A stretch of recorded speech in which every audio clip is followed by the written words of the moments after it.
پیدائش اس کا 10واں باب جو 32 آیات پر مشتمل ہے۔ نوح کے بیٹوں سم، حام اور یافت کی اولاد یہ ہیں۔ طوفان کے بعد ان کے ہاں بیٹے پیدا ہوئے۔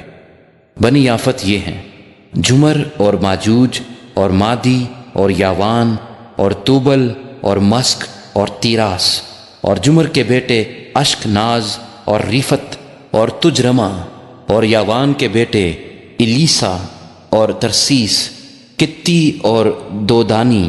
قوموں کے جزیرے انہی کی نسل میں بٹ کر ہر ایک کی زبان اور قبیلے کے مطابق مختلف ملک اور گروہ ہو گئے۔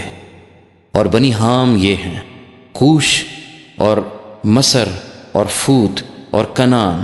اور بنی کوش یہ ہیں: سبا اور حویلہ اور سبتا اور رما اور سبتیکا۔ اور بنی رما یہ ہیں: سبا اور ددان۔ اور کوش سے نمرود پیدا ہوا، وہ روئے زمین پر ایک سورما ہوا ہے۔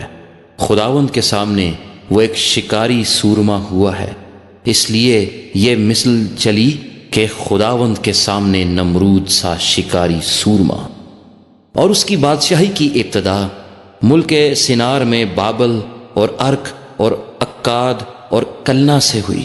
اسی ملک سے نکل کر وہ اسور میں آیا، اور نینوا اور رہبوت، ایر اور کلہ کو، اور نینوا اور کلہ کے درمیان رسن کو جو بڑا شہر ہے بنایا۔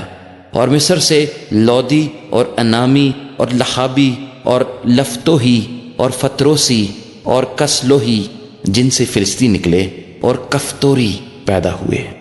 اور کنان سے سیدا جو اس کا پہلوٹھا تھا، اور ہت اور یبوسی اور اموری اور جرجاسی اور ہوی اور ارکی اور سینی اور اروادی اور سماری اور حماتی پیدا ہوئے۔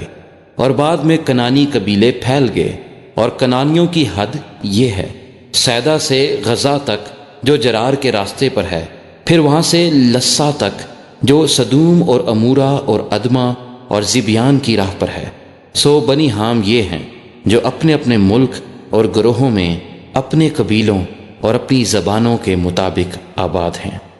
اور سم کے ہاں بھی جو تمام بنی عبر کا باپ اور یافت کا بڑا بھائی تھا اولاد ہوئی۔ بنی سم یہ ہیں: ایلام اور اسور اور ارفکسد اور لود اور ارام۔ اور بنی ارام یہ ہیں: اوز اور ہول اور ہپتر اور مس۔ اور ارفکسد سے سلا پیدا ہوا، اور سلا سے عبر۔ اور عبر کے ہاں 2 بیٹے پیدا ہوئے، ایک کا نام فلج تھا کیونکہ زمین اس کے ایام میں بٹی، اور اس کے بھائی کا نام یکتان تھا۔ اور یکتان سے المداد اور سلف اور حسار، ماوت اور عراق اور حدورام اور اوزال اور دکلا اور اوبل اور ابی مائل اور سبا اور اوفیر اور حویلہ اور یوباب پیدا ہوئے۔ یہ سب بنی یکتان تھے، اور ان کی آبادی میسا سے مشرق کے ایک پہاڑ صفار کی طرف تھی۔ سو بنی سم یہ ہیں جو اپنے اپنے ملک اور گروہوں میں قبیلوں اور اپنی زبانوں کے مطابق آباد ہیں۔ نوح کے بیٹوں کے خاندان ان کی گروہوں اور نسلوں کے اعتبار سے یہی ہیں۔ اور طوفان کے بعد جو قومیں زمین پر جا بجا منقسم ہوئیں وہ انہی میں سے تھیں۔